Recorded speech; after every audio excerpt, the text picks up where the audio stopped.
Всем привет! Сегодня продолжение одной из рубрики на канале, и актер еще какой, ух! Конечно, все его знают по комичным ролям, но для начала расскажу про его путь и карьеру.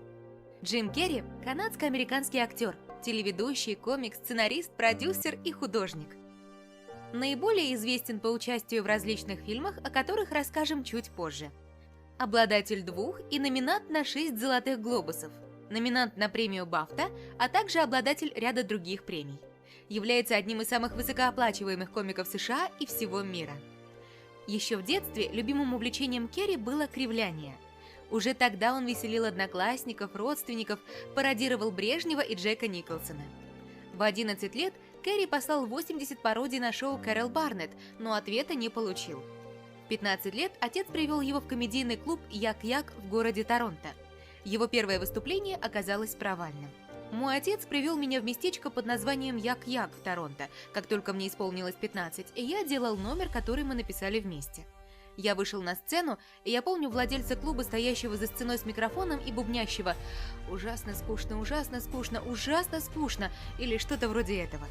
На мне был один из этих, как они там называются, полиэстеровых костюмов, и зрители практически закидали меня тухлыми яйцами. Только в 1979 году Керри решился выступить повторно, на этот раз успешно. Он стал выступать в клубе под руководством менеджера и в феврале 1981-го стал главной звездой клуба. В 1983 году у Керри состоялся актерский дебют в фильме «Резиновое лицо» режиссера Глена Салзмана. В 2005 году британский журнал Empire провел опрос среди 10 тысяч своих читателей на тему «Кто, по вашему мнению, является самым раздражающим актером всех времен?». Джим вошел в пятерку.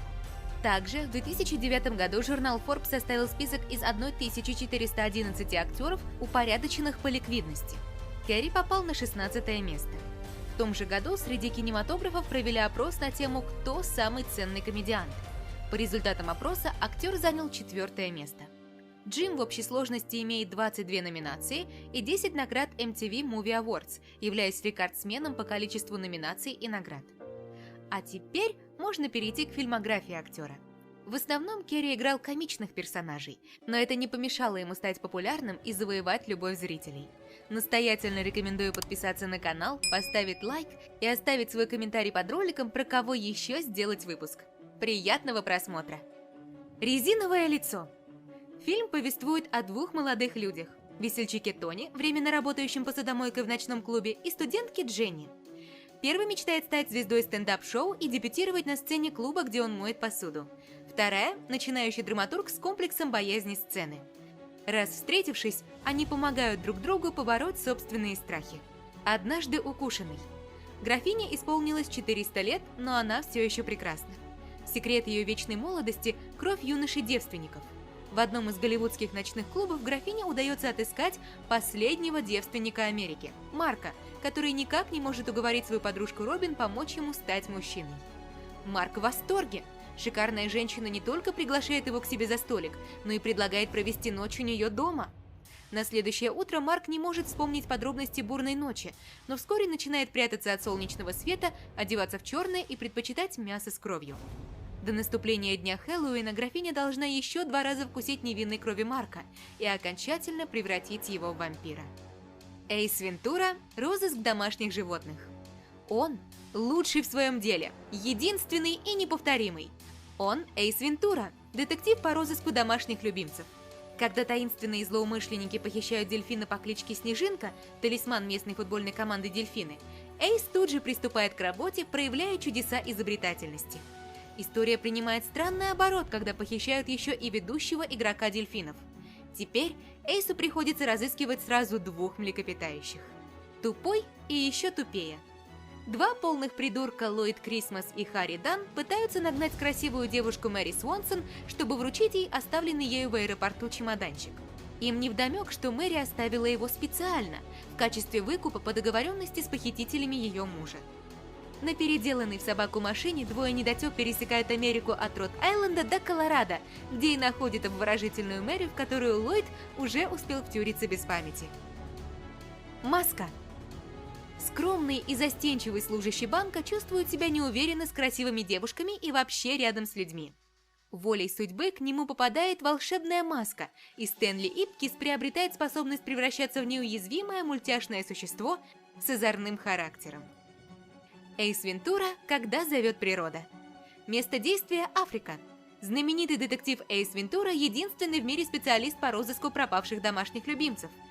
Знаменитый детектив Эйс Вентура – единственный в мире специалист по розыску пропавших домашних любимцев, снова в деле. На этот раз Эйс должен найти Шикаку, священное животное племени Вачати.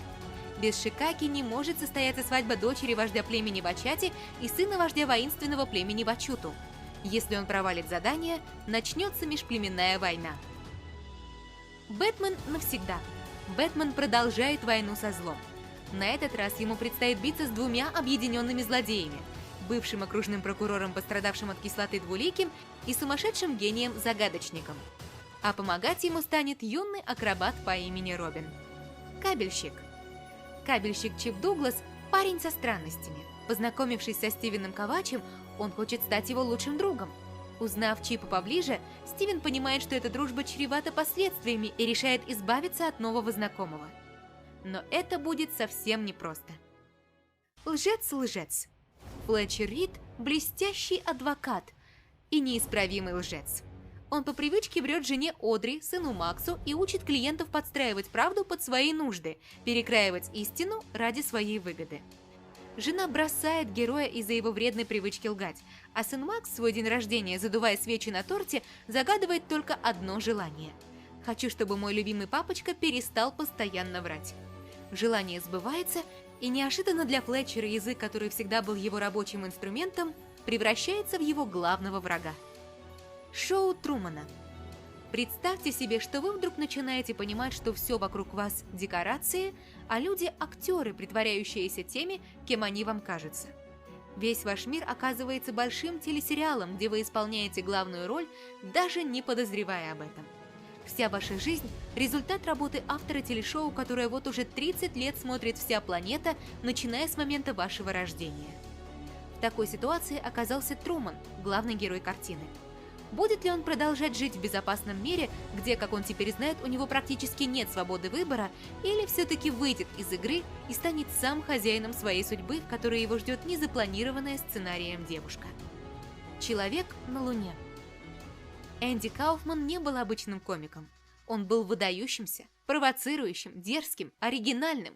Эти качества можно отнести и к пленительному и успешному биографическому фильму «Человек на Луне». Энди нарушал все правила, заставляя людей смеяться над тем, что не может быть смешным. Он запудрит вам мозги, но доставит вам истинное удовольствие. Гринч – похититель Рождества. Жил-был в Ктограде человечек, и звали его Гринч. Был он весь зеленый и волосатый, никто его не любил. Обиделся Гринч на Ктовичей и ушел жить на одинокую, обдуваемую всеми ветрами гору. Сидел там в своей пещере и злился на весь свет.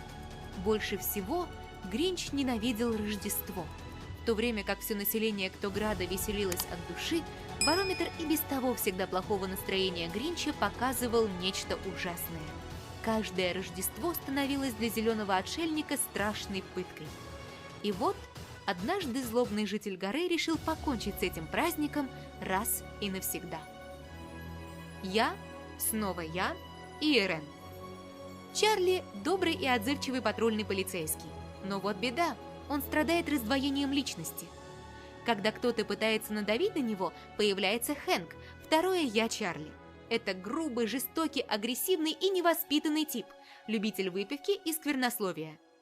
Жизнь Чарли превращается в сущий кошмар, ибо Хэнк всегда появляется не вовремя и постоянно портит ему жизнь.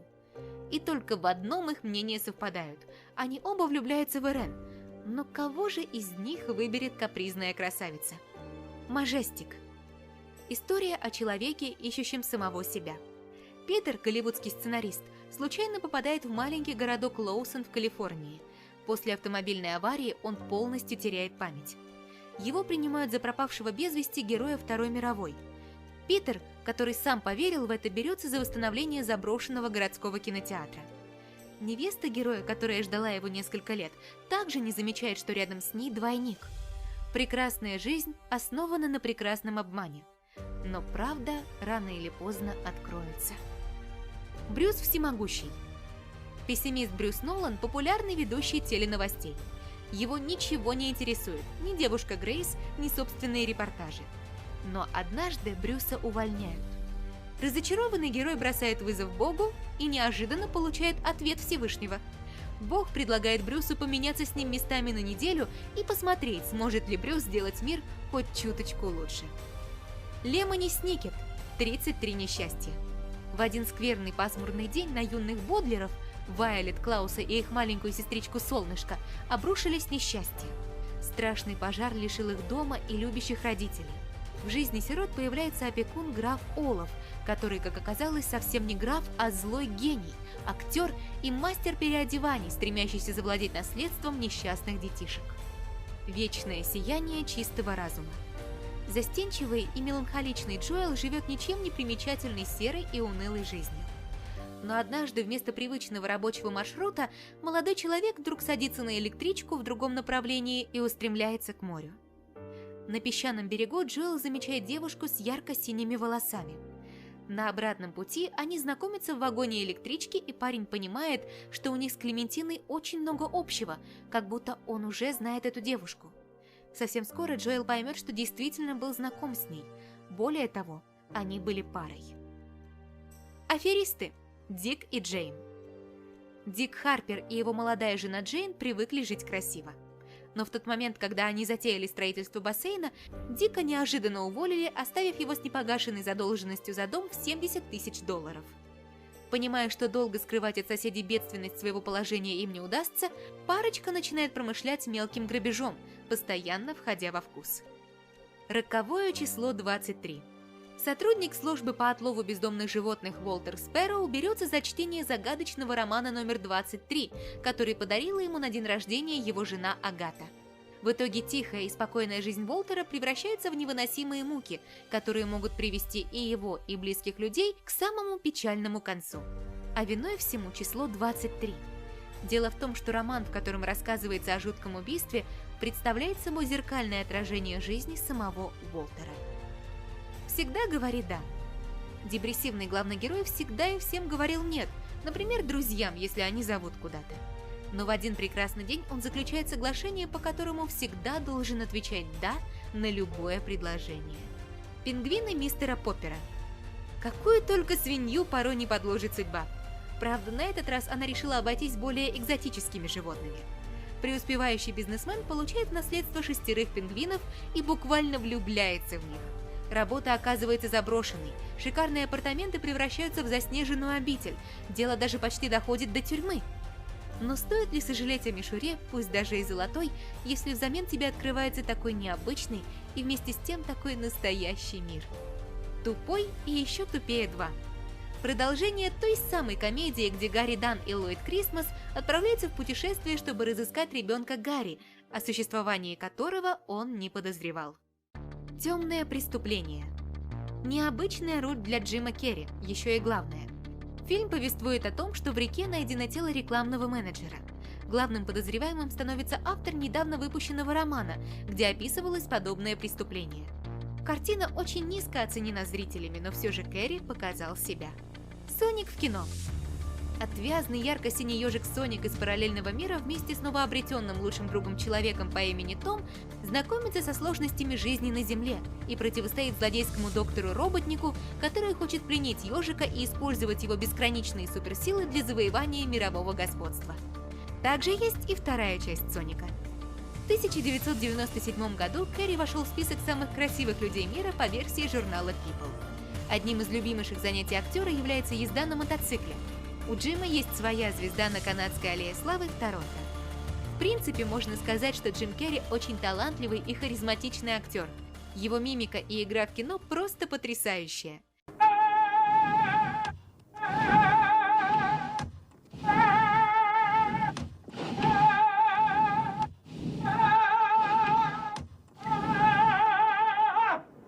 Пишите ваше мнение в комментариях. А на этом ролик заканчивается. Скоро увидимся!